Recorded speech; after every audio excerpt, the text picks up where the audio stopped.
Yeah, there's an audience for that somewhere. Not here, though. Yeah. Hello, everybody, and welcome to another edition of the LSU Sports Insider podcast.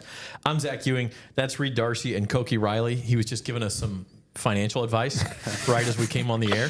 So we're off and rolling. I'm the last person to give financial advice on this show, probably. We're going to do, we need to have like LSU's NIL director in here one week and talk through how all of that works, because I think none of us really have the foggiest idea of where the money comes. Well, we know where the money comes from, but where does it go and how does it funnel down to different athletes and stuff. So anyway, lots to talk about. We are going to spend a lot of time today on which LSU sport is most likely to win a national championship in the 24-25 school year. So that's going to be our main topic for today. It's another slow summer podcast, but a fun topic, and we're going to start right after this message.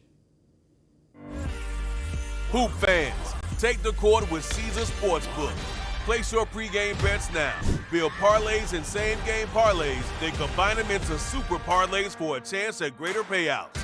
And with quick picks, Caesars turns the biggest stories of the game into pre-built parlays you can just tap right into. So don't just watch basketball. Download Caesars Sportsbook and experience it like never before. Caesars Sportsbook, the only sportsbook app with Caesars rewards. All right, y'all, LSU Sports Insider podcast. Thank you for being here. Thanks for watching. Hit the like button below. Subscribe to the channel. You can also find us on Apple Podcasts and Spotify, but really trying to grow the YouTube channel. Tell your friends about it. LSU Sports Insiders right here. Here they are. Reed Darcey, Koki Riley. I'm Zach Ewing. We're going to talk quite a bit about LSU sports throughout the school year. Today, we just have a few headlines. Look, it's June 26th. It's just not a whole heck of a lot going on. It's about to pick back up a little bit. It is. In a couple weeks, it's about to pick back up. And one thing coming is EA Sports College Football 25 video game for Xbox, PlayStation, all that good stuff. I haven't bought a video game in a couple of years that wasn't for my kids, speaking of our conversation before the podcast. But I plan on buying this one. And that was one of the headlines this week. I'm sure a lot of people plan on getting back into the video game market for this one, because it's been 18 years, I want to say 17, 18 years since EA Sports made one. Now with NIL, they can have players' names and likenesses and all that in the game without worrying about a lawsuit. But they've been kind of piecemealing the release of this. They've had trailers and said, okay, here's some player ratings and team ratings. And this week they came out with the toughest places to play in college football. And Tiger Stadium was number 3, which is obviously very high. But I think the overwhelming reaction from LSU fans, Reed, was that it wasn't high enough. Right. And especially, I think most of the conversation centered around the two schools that were above LSU ranked. I believe Kyle Field, Texas A&M, and Bryant-Denny Stadium, Alabama. I can only speak for Bryant-Denny. That's the only of those 3 stadiums. That's the only road one I've been to. I haven't been to Kyle Field. But I think a lot of LSU fans were sort of surprised that those 2 were above Tiger Stadium. Maybe they thought that number 3 was kind of fair. It was, about where LSU could be, but maybe the other 2 stadiums might not have been deserved to be above them. I don't know. What do you think, Koki? Yeah, I've had the good fortune of being to all 3 places. I've also had the good fortune of coming into this with very fresh eyes as someone who didn't really grow up in the SEC or didn't grow up in Louisiana. And I don't know. I think Tiger Stadium at its best is better than all these other places. And in terms of I even though I do think at that Alabama LSU game that you and I were at, that was a pretty great environment. But I think a lot of it had to do with the fact that they were facing LSU, because I don't think it's like that as consistently as even LSU is. At least that's what it seems like to me, and that's what the Alabama people say. And as for Texas A&M, it's a very unique environment. If we're talking about the most unique environments in college football, you can definitely make the argument it's ahead of LSU. But just in terms of crowd noise, intimidation factor for opposing teams, it's hard to argue that A&M is ahead of LSU, at least in my opinion. Yeah, I think I agree. It's such a difficult conversation to have, and it's a fun thing, and you understand why they do it. But Alabama at number 2. Well, Alabama is hard to play because Alabama's really good. Right. And you could say the same thing about LSU. It's hard to play at Tiger Stadium in part because LSU usually has a very good football team. So, what are we talking about? Is it difficult to play there because of the environment or because of the strength of the team? Like if we're going purely on environment, I'm going to throw a vote in there for Wyoming. They played 7,000 feet. It's a hard place to get to. You have a full day of travel before, and then you got to go out there with less oxygen than you're used to. Like, come on, what could be harder than that? But, Colorado. Yeah, I mean, I think Wyoming's actually higher than Colorado. Oh, really? But you like, what are we talking about? The actual environment, how many fans there are. Obviously, LSU, I think, has, what is it, the 6th biggest stadium in terms of capacity? And there's a handful in front of them, but people say Michigan has the highest, and that's not really considered a super raucous environment. So it's this combination of how good the team is and how difficult the place to play is. And I think LSU probably does have the best combination of those things. Alabama's very good. When they play at night, they have their traditions. Same thing with Georgia, and they get the lights going at Sanford Stadium. And, the Swamp at Florida has its own traditions. And every place can be difficult to play when the team is good and it's a big game and the fans are into it. Like I've seen games at Oregon where I go, how does anybody ever go in there and win? And they've only got 50,000 fans. Right. So it's a difficult conversation to control all the variables. But I think LSU certainly isn't overrated at number 3. I think you could argue that they should be higher. And this is what I love about college football. I love how each school, each team, each program has its own unique environment, and how they all have their own unique traditions, and they all have the things that make the things that sort of they draw their identity on. When you think about LSU and then look around just the SEC, they all have their own different sort of niche that they fill in terms of their game day environment. It's probably what makes college football the best. But I also want to point out EA, they've been working on this game for a few years now, kind of quietly at some points early on. And they said that they had people at the LSU Alabama 2022 game, the one that LSU won, Jane Daniels overtime.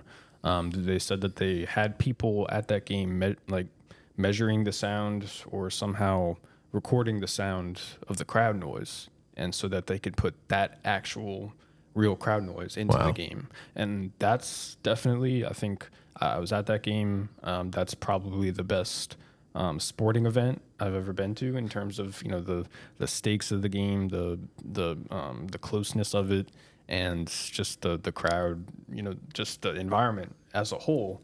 So it's going to be pretty cool to sort of hear that real life experience in the game. And like you said, that's probably what, if you're making a case for LSU to be number 1 or number 2, you probably point to that game and say like, hey, that's what it looks like when it's at its absolute best.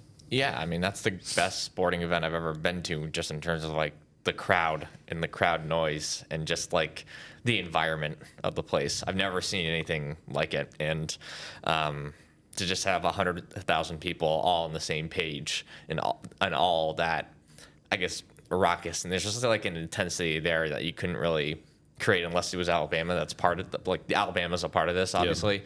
But even when they played like Auburn last season, like it was a great environment, and even that game was a blowout after the first half, like it's just, like I mean, it does sound it does sound quite biased, the fact that we're the LSU podcast and we're saying that essentially that Tiger Stadium should be number 1, but like at the same time, like I've seen national outlets say similar stuff, so I don't feel like we're being overly biased there as well. Oh, it's definitely up there. I mean, I've never seen a home game, Ohio State home game. Yeah, so like, I don't, same.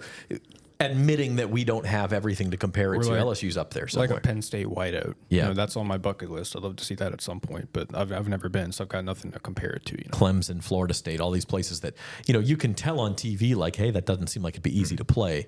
But without having experienced it in person, like we've experienced Tiger Stadium for a big game, it's hard to say. But regardless, I did find it funny. EA Sports published this list, and then in very fine print at the bottom, which no one seemed to notice, it said "list subject to change." So I do wonder if they were throwing it out there to see what kind of backlash they would get. And when the game comes out, maybe there'll be a different list, or maybe it'll change after this season. They can, of course, everything is hooked up to the cloud now, and they can change aspects about these games as the season goes on. So it's possible they change that. But Texas A&M number 1, I thought that was more of a double take for me than LSU number 3. Okay, like you guys said, you could argue maybe there's two stadiums out there better that we haven't experienced. I think it deserves to be high.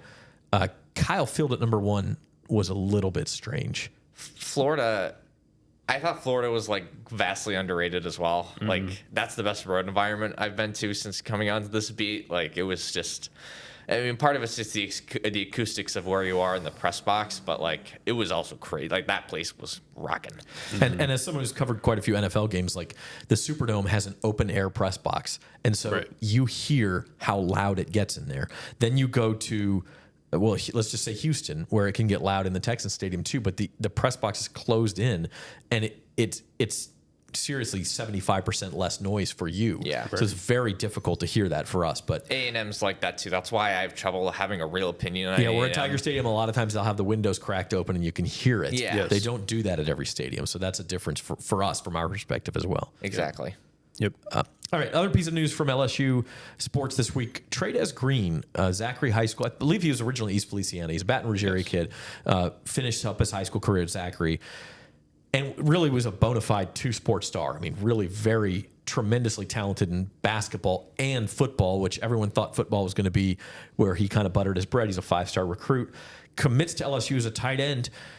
Find out this week that he's on Matt McMahon's basketball roster as well, Reed. Yeah, he's one of those guys. You know, there's a lot of tight ends out there. You know, when you think, you know, guys that made it to the NFL, a lot of tight ends who have basketball backgrounds as well. He's one of those guys. He's 6'7". He's really tall.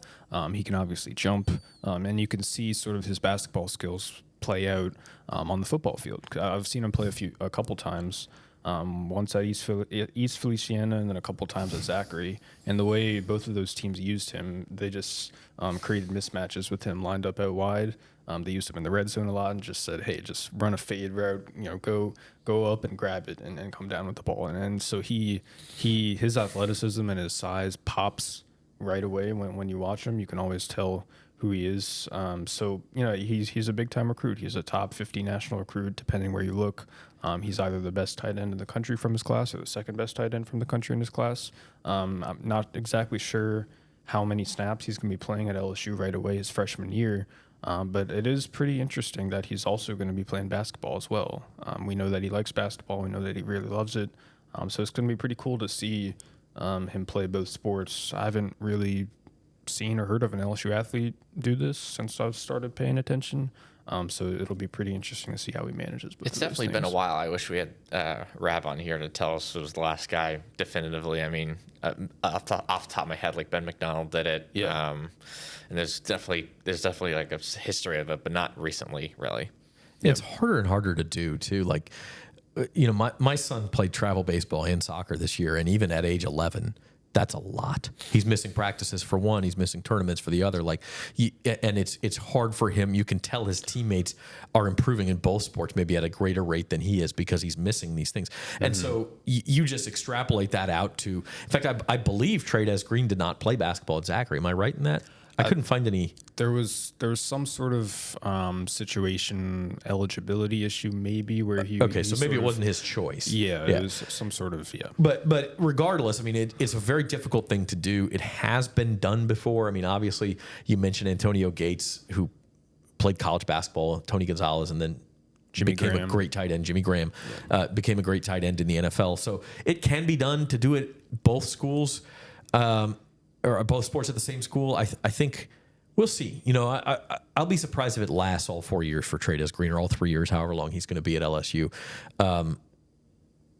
Just simply from a time standpoint, he's going to miss a lot of basketball practice. I mean, how many preseason basketball practices is he going to be at? He's got football to worry about, and then and then he's going to miss some spring football at the back end of basketball season. So it's difficult to balance that. Not to mention his academics, everything else going on in his life. But I'm interested to find out, Koki.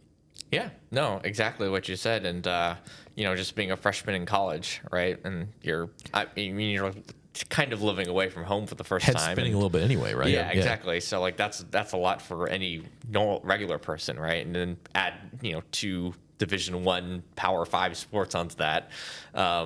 it becomes a lot. So he does have a basketball body, it seems like. Yes, absolutely. He's even though everyone's saying that he's probably more of a football player. So I'm kind of curious to what if he just becomes a basketball player? Yeah, like it wouldn't shock me, would it? We have to see exactly how involved he is in the LSU offense this year in football.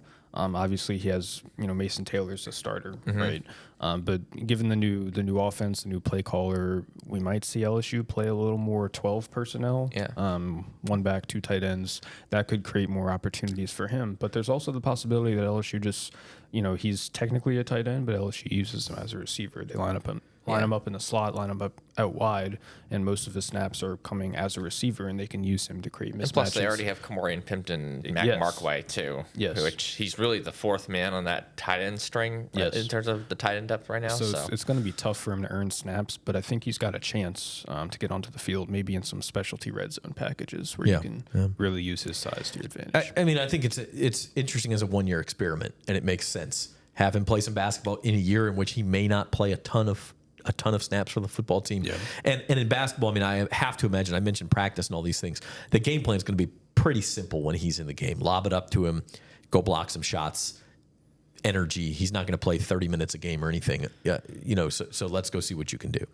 Yeah, basketball's less is more instinctual and a little less mental because he doesn't have to he doesn't have to study the entire playbook in basketball, right? He can just go out there and start playing and learn a couple of the calls and some of the things that McMahon grab does, a couple right? rebounds, throw your body around. Yeah. Well, in football, there's hours and hours of film study, and we're gonna go to this call if we see this look, and all those extra things that you have to think of, especially as a tight end, with that's such a mental position.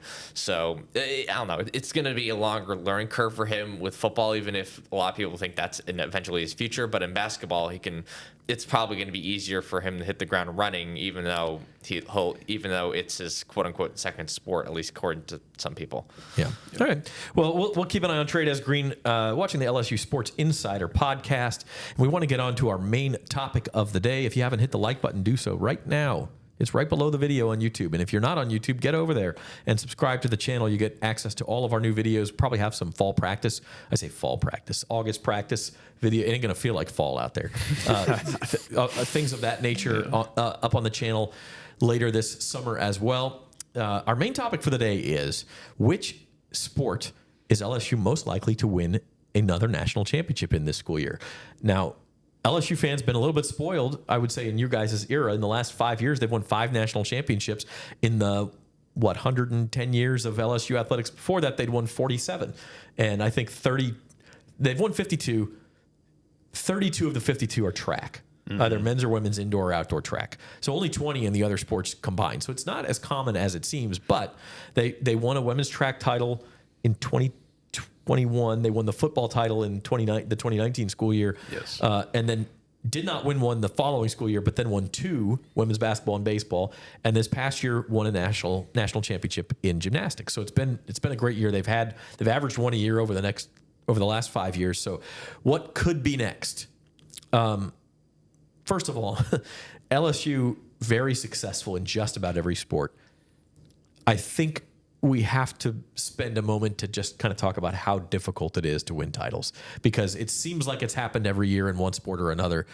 There's 300 other teams, or in football, at least 140 other teams trying to do the same thing that you are. It's not an easy thing. And it's probably only going to get harder given how the college athletics landscape has changed so much and will be about to change this coming academic year. When you talk about conference realignment in football, there's the expansion of the playoff. It's probably going to get more difficult. So that compounds things as well, like especially when you think about football and their path to the title. We don't know what that's going to look like, right? We can sort of play it out in our minds, but until we see it, how it's going to play out, we don't really know how difficult it's going to be to get through that, the new playoff with the expanded format as well. So. Yeah, I think you make a strong point with football, especially in particular with NIL, and that's going to be a challenge for all these schools, unless you're Texas A&M and you have more money than God. But that's a whole other point. And has also never won a national championship. So yeah, so money doesn't give you everything too. So that's the other point. But at the same time, I don't want to say it's going to be easier for them per se, but they're in the right conference to do it.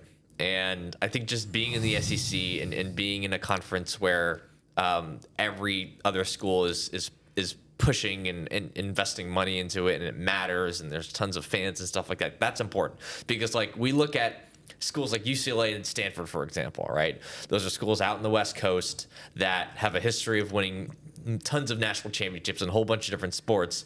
But now with the Pac-12 dissolving, with less people being interested in those areas in college sports, those two blue bloods are no longer as much of a challenge for teams like LSU anymore because of just the changing landscape of college sports. So it kind of works both ways in the fact that easier is a really tricky thing to say because, like, it's always hard to win a national championship. It's always hard to win a world championship, all that stuff. Like, you know, there's going to be different challenges, whatnot. But the changing landscape of college sports does sort of change the way we look at things in terms of it doesn't only make it harder, which is part of what you're saying with NIL, but it also makes it easier in some other ways as well. It's a double-edged sword, like a lot of things. You have to be able to conquer this new frontier. So we're going to kind of go through a few sports where we think LSU at least is going to have a chance. Again, are they the odds-on favorite in any sport? Is it a great chance, better than 50-50? No, that's not how this works. You're always going to be face so many obstacles and so many other good teams. But we're going to kind of go through the sports calendar year. So we will start with football. It's interesting. You mentioned the expanded playoff. Yeah.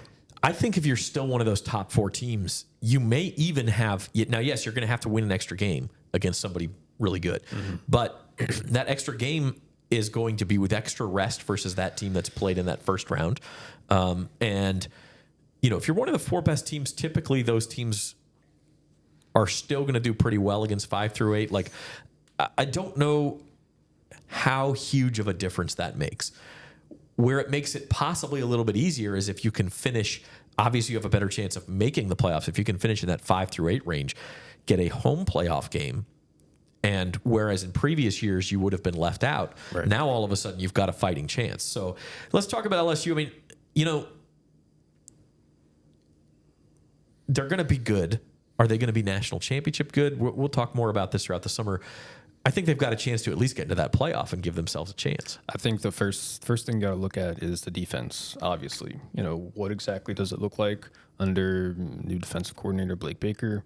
What kind of question marks are there on that side of the ball? I think you look at the defense, and I think sitting here in June, the middle to the end of June, it sort of looks like, okay, what is the secondary going to look like? What's the pass rush going to look like? What's the interior defensive line going to look like? They had to bring in a couple transfers last minute in the spring window to sort of fortify that front. And Harold Perkins, how is he going to sort of adjust to that middle linebacker role? Because if you remember, Wilson Alexander did some reporting this offseason, talked to Brian Kelly and said, hey, we're going to move Harold Perkins back to the middle, and that's where he's going to spend most of his time, and that's what we're really going to try.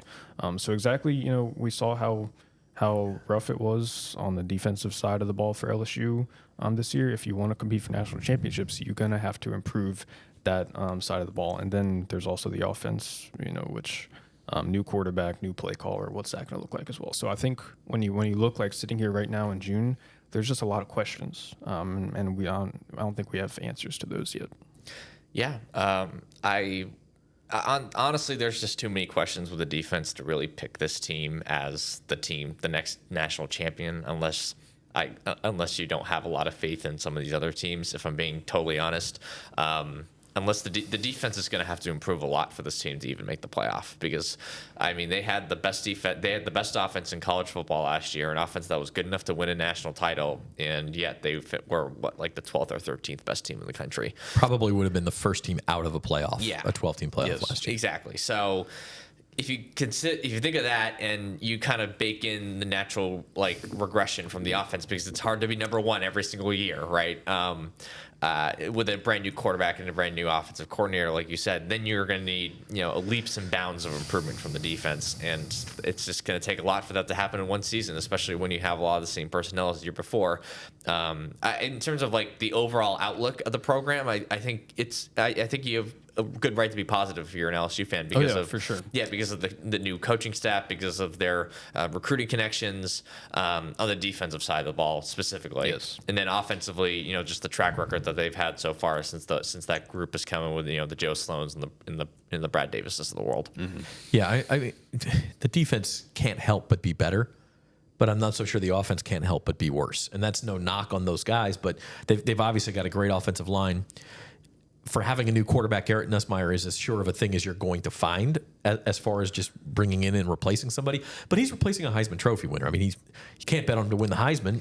They're losing 2 top 20 draft picks in the NFL at wide receiver.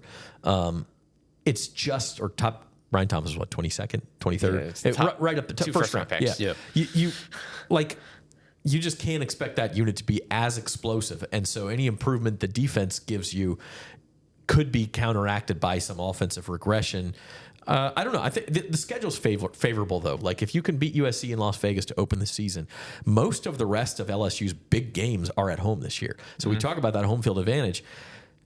I think they've got a chance, certainly. I mean, my favorite thing about the new playoff is that when Halloween's over and the calendar turns to November, there's going to be like 30, 35, 40 teams that feel like they have a chance to win the national championship. Whereas in years past, that's maybe like 10 or 12 teams that feel like they actually have a legitimate chance. And LSU, I feel pretty confident in saying will be one of those 30 or 35 teams. Now, what they do in November or December, we'll see. The schedule's really difficult, though. It is. A lot of those games are home games, but it's still a really tough schedule based on all the teams. I'm going to disagree with you a little bit because I kind of agree with Zach. I don't think the schedule is that bad, considering how the SEC has expanded, considering that they're not playing Texas or Georgia, considering that like they have Ole Miss and Alabama, but they're both at home. Like, what's their toughest road game, really? I guess it's A&M on the road. I guess that's their toughest road game, but toughest place to play in the country, man. Yeah. Oh boy, but yeah, like I don't know. I feel like their schedule wasn't that bad, and like USC's kind of on a down right now. South Carolina, I don't think that's like the toughest game in the world, even though that's on the road. Like UCLA at home, like they should win that game. I think like if you looked at the schedule 2 or 3 years ago, you'd be like, oh no.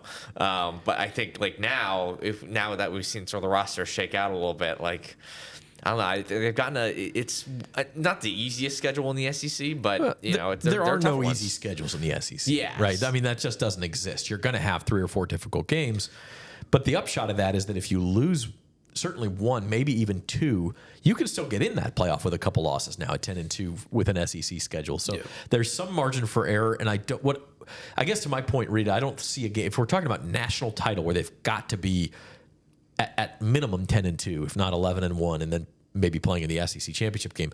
They don't have any games where you look at it and say they're going to have a really tough time winning that game because all of the tougher opponents are at home and they're at least going to have a fighting chance. We don't know what Alabama's going to look like, post Nick Saban. Yeah, right? that too. Kalen DeBoer, I think, is a really good coach. I do too. But is he Nick Saban?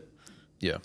Nobody is Nick Saban. Yeah. The other thing is I wanted to bring up is the LSU offense and exactly what it's going to look like. We know it's going to look different, and I think the main difference is going to be the run game. Jaden Daniels last year the run game was so designed around him, and his ability to scramble, get outside the pocket, and sort of create his own rushing yards. Garrett Nussmeier, he has a little mobility, but he's not Jaden Daniels, obviously. So the run game is going to look pretty different. Obviously, the offensive line is probably the strength of the team. It's probably going to be the foundation of that offense. How do they build that running game? Is Caleb Jackson going to get the most? Going to get the majority of the carries? What exactly schematically is it going to look like? And how is it going to be different? I think that's the one thing you sort of, if you're an LSU fan, you need to start thinking about is exactly how that offense is going to sort of replace Jaden Daniels' production while engineering a different kind of run game. I think that's the main difference you're going to see. Yeah, it's going to be exciting to watch because, you're going to see more gap schemes. You're going to see guards pulling over to the tackle side, and it's going to be like, oh, this is fun to watch. Different. Exactly. Yeah, I mean, apparently that's what was happening in the spring game. I didn't watch the spring game because I was covering baseball, but that'll be that'll be definitely one of the more fun things to watch. But I guess like the biggest key is just like how good is Garrett Nussmeier going to be? Yeah. If he's a Heisman candidate, then we're having a whole different conversation here. But like, it's hard to bet on that, given that he doesn't have that much starting experience, and it's hard to replace Jaden Daniels. So the cool thing is we're going to know pretty quick after that USC game how serious this conversation is. I think LSU got a real good chance to get in the playoff. After that, can you win those 3 or 4 straight games against really quality competition? That's a different question. I mean, that's going to be tough. All right, we're moving on through our list of sports where we think it's possible, and we'll mention a couple more at the end that we didn't talk through in depth, but where it's possible LSU could win its next national championship. Moving on to the winter season, this is the school that won LSU's national championship last school year, and that's the gymnastics team. Always in the mix. Finally broke through last year, guys. Yeah, I think, and if you look at look at it, they, like every team that wins a national championship, you have to get a little lucky. So the main thing you look at is Oklahoma, how they, dominated all season, number 1 ranked team, wire to wire, and then, in the postseason they stumbled. They had those falls on vault. Quite literally stumbled. Yeah, and that derailed, a dominant season. And unless you stepped right in, they took advantage of it. And they finally broke through and won that national championship. And so if you look at the team next year, Haley Bryant is back. She's coming back. And the only really main contributor they're losing is Kaya Johnson. So you bring in a good recruiting class. You add Haley Bryant back in the mix. You still have KJ Johnson and Aaliyah Finnegan. Aaliyah Finnegan is going to be competing in the Olympics this year for the Philippines. So, yeah, if you look at gymnastics, they're probably my pick to – in terms of which team is most likely to win a national championship. Just spoiler alert. Jeez. Oh, sorry. Yeah, we're gonna do that at the end, but that's okay. No, I got a little ahead of myself. It's okay. But yeah, if you look at the returning talent, the talent they got coming in recruiting wise, it's they're gonna be tough to beat again. Yeah. No, absolutely. I mean, everything Reed just said. I mean, Haley Bryant, she's the Dylan Cruz, the Joe Burrow, whatever you want to call it, of LSU gymnastics. And when you're bringing back a talent like that for another season, and the fact that maybe she improves 1%, and that 1% of improvement helps your team even that much more, like. It's pretty remarkable. It's like if Dylan Cruz came back to this year's team, and that can't be understated. And I know Connor McLean's Achilles injury is a big factor in this, and the fact that she won't be really probably doing any events that has to deal with her that where she has to be on her feet that often until probably the second half or maybe at all this upcoming season. But I still think like. From top to bottom, like they're deep. They're bringing back a lot of the talent that they had from this past season. They're adding in one of the top freshman classes. Like they have a very, very strong case. Just on at least purely on paper, and especially since they did it last year. Again, they might need a little bit of luck because we like they did this past season with what we talked about with Oklahoma. But that's the case every year. Yeah, that's the case every year. First champion. Of all, and second of all, like heck, this LSU team this upcoming year might be better than the one this past year. So even if Oklahoma doesn't stumble as much, the gap might be closed even more. Right. Yeah, and I mean I think. Yes, you need some luck. Usually gymnastics is one of those sports where you can look at the scores throughout the year. And yeah, teams have ebbs and flows like other sports. They have injuries, things like that. But you can usually point to who the favorite is going in. Mm-hmm. So I don't know that LSU will be in that position of being the favorite going into the postseason, but they'll be close enough to where if there is another stumble or they have a good day and somebody else has a bad day, that sort of thing, it can certainly happen if they stay healthy, if they can get back there. And I think what you guys are talking about, Olympic experience, being in last year's national championship, coming through in the clutch, that really helps in a sport where having a positive mental energy is so critically important. And having composure and staying calm and being in those high pressure environments. If you look at Aaliyah Finnegan, the pressure was probably great as it could possibly be for her when she was on the beam, in the last routine of the national championship, and she had to deliver. She couldn't fall. And LSU had the national championship if she could just stay on the beam, and that's what she did. And she's going to be a true senior next year. Obviously, she'll be competing for the Olympics. That'll help her as well. So you're probably going to see maybe an even better version of her, a better version of KJ Johnson, maybe even a better version of Haley Bryant. As she just continues to. If that's possible. If that's possible, I think her, not last year, the year before. She had such a good year. I was talking to Scott Rabelais, our columnist, and I was sort of like, there's no way she can top that, and then she did. She sort of did even better. So I'm never going to put a ceiling on what Haley Bryant can accomplish. She's that good. So if you're projecting, you can see a lot of paths for them to get even better next year, I think. Yeah. Okay, so that's gymnastics. Move on. Our next sport where we think it's a legitimate possibility would be women's basketball. And when Kim Mulkey's your coach, it's always a legitimate possibility. Made the Elite Eight last year, lost to Iowa, beat Iowa for the national title the year before. Obviously, Koki Angel Reese is gone, but Flau'jae Johnson is back and should have a pretty strong roster again. Yeah, I think they did a good job of sort of loading up on some guards out of the transfer portal, and I think this year's roster kind of makes more sense from a construction standpoint. I mean, I'm not the expert he is, but like at the same time, like I always say that I always say that just to put a little caveat into what I'm about to say, but yeah, like you added some more guard depth, some real point guards instead of trying to fit poor Haley Van Lith into a square peg into a round hole situation with this past season. And I just think that like from a roster construction standpoint, it makes sense. They have a lot more depth heading into this season, even though they don't have as much quote unquote star power. But you're kind of relying on someone like Flau'jae Johnson to improve. You're relying on Anissa Morrow to really take that step and be one of the better players in the country. Mm-hmm. Same goes with Flau'jae. So then Michaela Williams, can Michaela Williams maybe not become the next Juju Watkins, because that's asking way too much, but like, can she I don't know, be her rival, like that's kind of what you're asking for. And I don't think that's too far of a stretch to say all those things. I have no idea why I threw that to you first instead of Reed. It's all good. But Reed's the basketball writer, and it felt like it was Koki's turn in my head. Turnabout's fair play, so we're going to do the opposite with baseball, by the way. So Reed dropped some knowledge on us and tell us why women's basketball could be LSU's next national title. Well, I think it was Koki's turn to talk, number one. It was just sort of the natural flow of it. Anyway, so I think this isn't elementary school, the man. Core of the team is Michaela Williams, Flau'jae Johnson, and Anissa Morrow, right? Those are your three pillars. And I think the challenge for Kim Mulkey and her staff this offseason was sort of finding the right talent to put around them, to complement them, that core. And so if you look at, if you're projecting forward to the starting lineup, you can say Samaya Smith, who tore ACL, a bunch of other ligaments in her knee early in the season last year. She'll be back, and she was having an awesome season before she got hurt. So you're really projecting her into the starting lineup to really step in and be that tall post presence that Kim Mulkey really wants and that she really needs. So you're adding Samaya Smith, and you're also adding these transfers. And if you look at the top three transfer guards, Cheyenne Day Wilson from Miami, Kaylin Gilbert from Arizona, Miracle Shepherd from Mississippi State.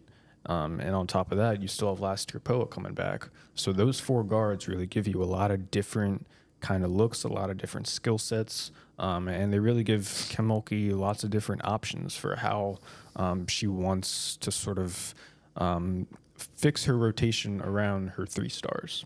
So we don't know exactly who's going to be starting. We don't know exactly how the rotation is going to play out, who's going to be coming off the bench, who's going to be getting the most minutes. I still think they have to figure that out once they start practicing together and once they get on the court. But the main thing is that Kim Mulkey has options now, and she's got ways to sort of fit different talented kind of players around that core to accentuate their talents and to bring out the most in them. So, yeah, they're going to be in the national title mix again. That's how it is every year when Kim Mulkey is your coach, and they have enough top end talent to make another run. So it should be fun to see how they do and how they sort of figure it out. Yeah, basketball is. I mentioned in gymnastics how you can usually point to the team that is objectively the favorite going into the postseason. College basketball, as we all know, is not that. Now, in women's basketball, it has been in the past with UConn first and then South Carolina.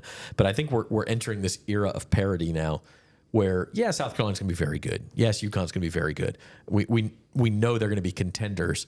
But if you can put yourself in the mix in the Sweet 16, Elite Eight, get to the Final Four, like we're in an era in women's basketball now where anything can happen, and LSU's going to be in that mix. If you look at the whole country, and I think if right now, sort of sitting here in June, long way before the season, but you can sort of see it kind of shaken out in the tiers in terms of talent on the roster. In that first tier, there's South Carolina, there's UConn, obviously, who's bringing back Paige Beckers. South Carolina's bringing back most of the team that went undefeated, won a national title last year. And USC, also deserves to be in that mix as well because they got Juju Watkins and they got the best transfer class in the country. They brought in Koki Riley from Stanford and another player whose name's escaping me. So they really retooled around Juju Watkins. They're going to be one of the best teams in the country. LSU's probably in that second tier, sort of that 5 to 10 kind of range of schools. So they're not the elite of the elite. I'd imagine in the preseason polls they'll probably be sort of in that second tier, but again, lots of time between now and then and lots of different things to happen for that to shake out, and obviously they'll be in the mix again as well. Yeah, I think South Carolina, given their excellence, the fact that they've lost one game in the last 2 years and bring back their entire starting lineup from last season, it's just really hard to bet against them. USC probably has the best chance just in terms of pure talent because of what they've added from the portal and the fact that Juju Watkins might be the best player in the country. So, yes.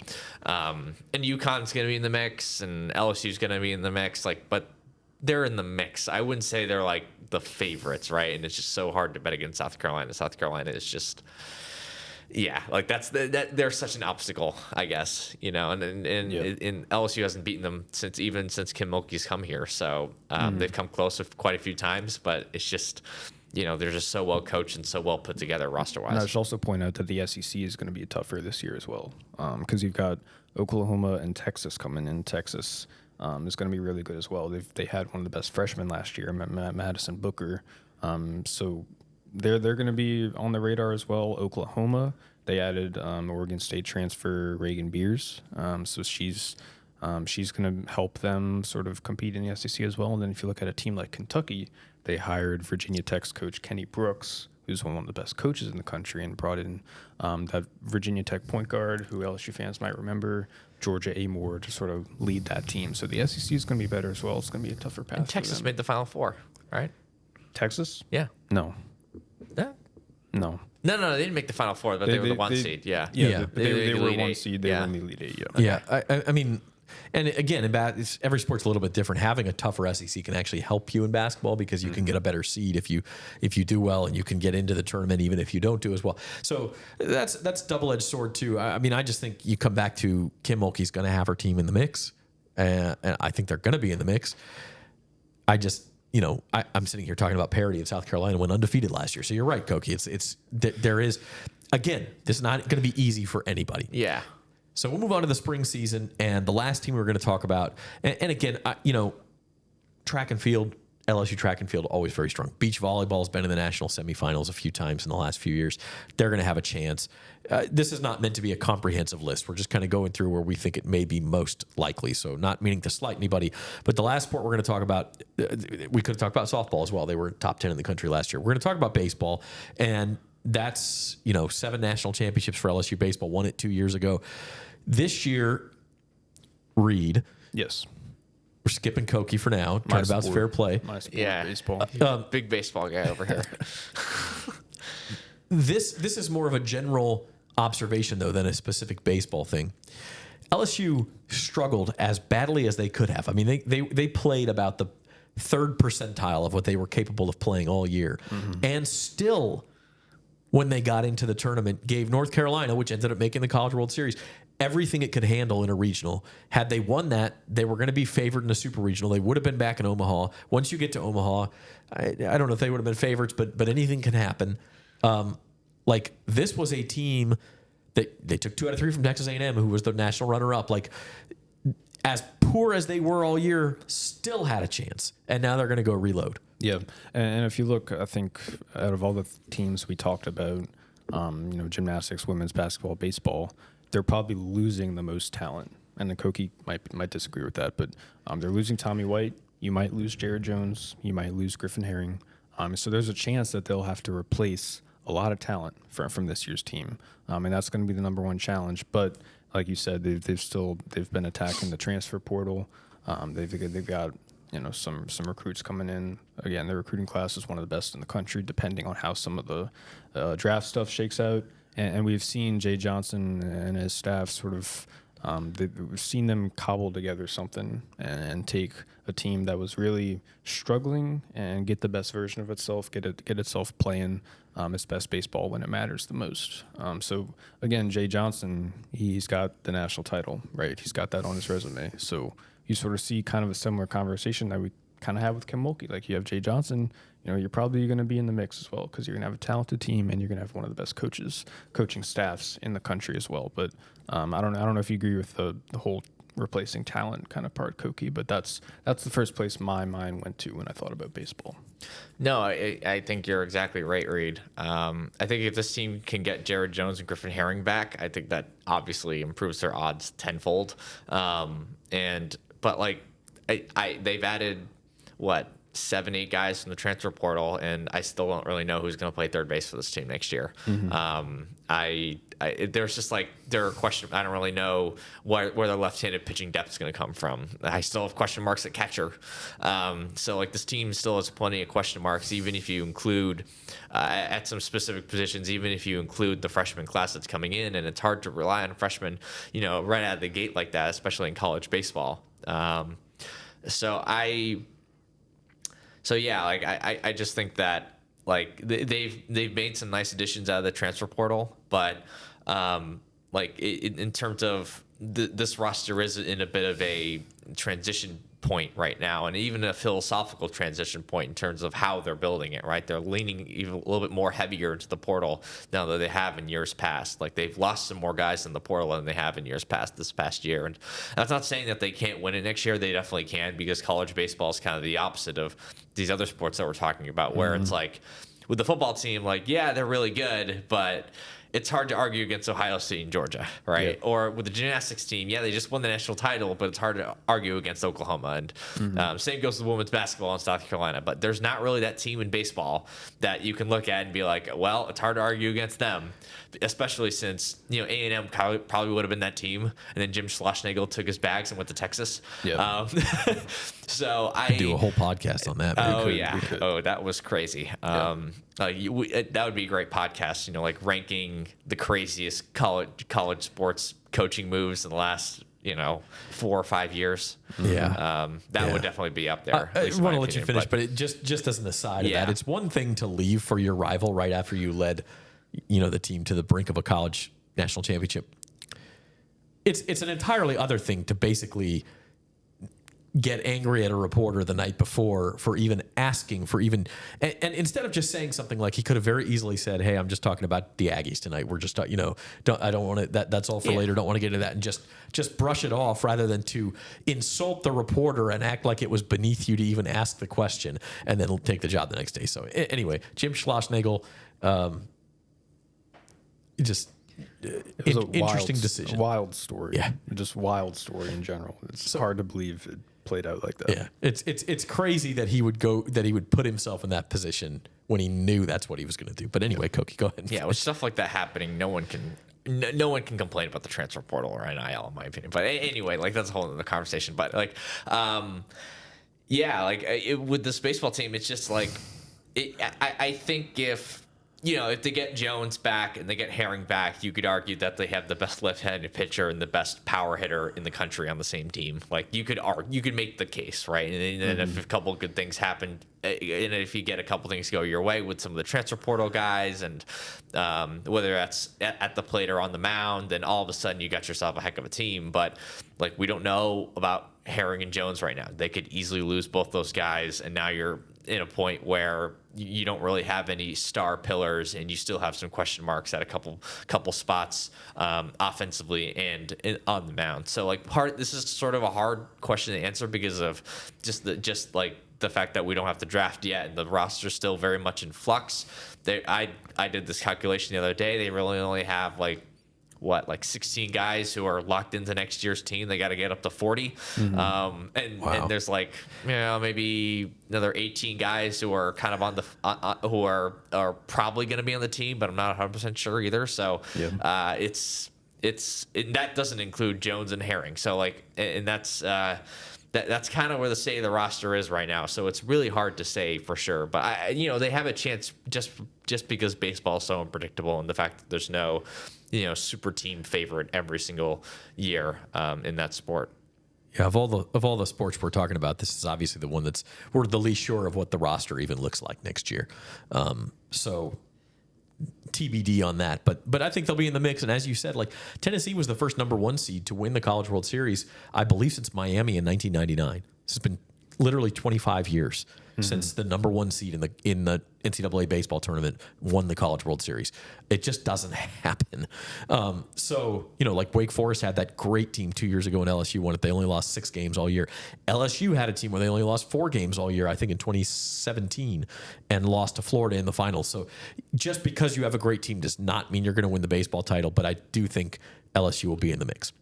Okay, so wrapping things up on this week's LSU Sports Insider, asked each of these guys and myself to give you the most likely team to win a national championship. Again, individually looking at them, they're all, I don't want to use the word long shots because it's not like we're talking about 100-1 shots here. They've got a better chance than that. But each individual one's not necessarily likely. But what is the most likely team to be holding that trophy next year? And we're going to start with Reed.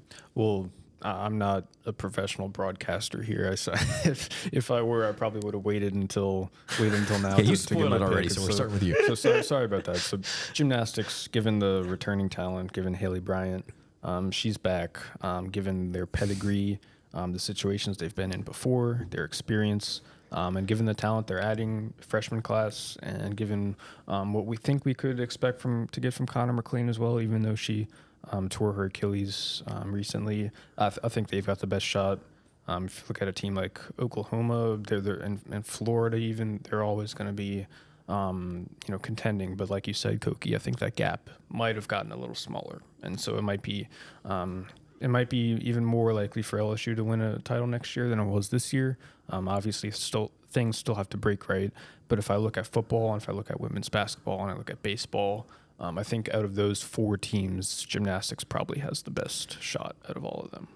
Yeah, I mean, I agree with Reed, and I'm picking gymnastics as well because obviously Oklahoma's like the major caveat here because of just their dominance in the sport in recent years. But at the same time, like comparatively speaking, like LSU is the closest to that super team out of all the other teams. And then given some of the questions that we sort of raised with baseball already, part of that is just like, the general roster flex that every team is going through right now. But part of that's just, some genuine problems that they specifically have when it comes to some of the draft eligible sophomores that they unfortunately have heading into this season. So, I think considering that with baseball in particular, I might have picked baseball if it weren't for some of these a lot of these roster questions. So I think it's gymnastics. I just feel like when you're bringing back Haley Bryant, it's just hard to bet against you, especially when you just won the national title in large part because of her. Yeah. So we'll see if we add another picture frame with a advocate front page in it to our backdrop here at any point next year. But I think I probably objectively agree with you guys, but just for the sake of not having the same answer on all 3 names, I went with baseball. And again, I know there's a ton of variables here. Koki, you just kind of went through them. We don't know what this roster is going to look like. I do think Jay Johnson is possibly the best coach in the country. If not, he's very close to that. I think he'll have this team ready to go. They can always hit. We'll see if they can find the pitching. I just think things are bound to go better than they did last year just because this regular season was like anything that could go wrong did go wrong for a little while, and they got hot. So that tells me if they can just avoid that scenario, they'll be in a much better position going into the postseason next year. So I'll go with baseball. And I also, as a sports betting aficionado, former sports betting director, was trying to poke around for odds for these things. There aren't gymnastics national championship odds that I could find. I'm assuming LSU would be shorter odds in those than anything. But just to compare it, football's 30-1, women's basketball's 20-1, baseball's 7-1 for next year out in the market. They're actually co-favorites with Tennessee for next year's national title. Oh, really? It is super early to be having that conversation, especially in baseball. Like you said, the MLB draft isn't for a couple more weeks. We don't even know who's going to be on these teams. But they are only 7-1 in baseball, so I'll go with baseball. I will say with the baseball team is that it looks like they're going to be older next year than they were this year. With the extra transfer portal additions, with the fact that they added 5 JUCO players, with some of the potential veterans who are coming back from last year's team, and some like the freshmen who now become sophomores, and the fact that I don't see a ton of freshmen getting obvious playing time, right away and playing key roles, and it's not like they have a lot of freshmen who are going up into bigger roles as non-starters and turning into starters, like sort of with this year's team. So that's also something that's sort of just like keep an eye out for. If you want to make like a good argument for this team, you're going to say, oh, they're old and they're going to be older this year. That's just my opinion. All right. I think that's going to do it for our show today.